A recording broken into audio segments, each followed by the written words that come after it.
Brána 43. Nahliadnutie. Venujem čas svojim myšlienkam. Dovolím si začať formulovať nové myšlienky a inšpirácie, ktoré môžu priniesť zmenu v mojom živote a v živote iných. Moje myšlienky a nápady sú cenné a verím, že to, čo musím zverejniť, je cenné pre správnych ľudí.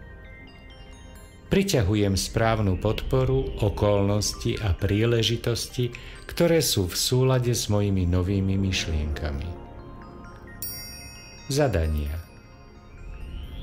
Urobte si čas na vysatie mozgu všetkých svojich aktuálnych myšlienok, nápadov a inšpirácie. Všímate si, že sa objavuje vzorec niečoho nového? Ste na pokraji prelomu?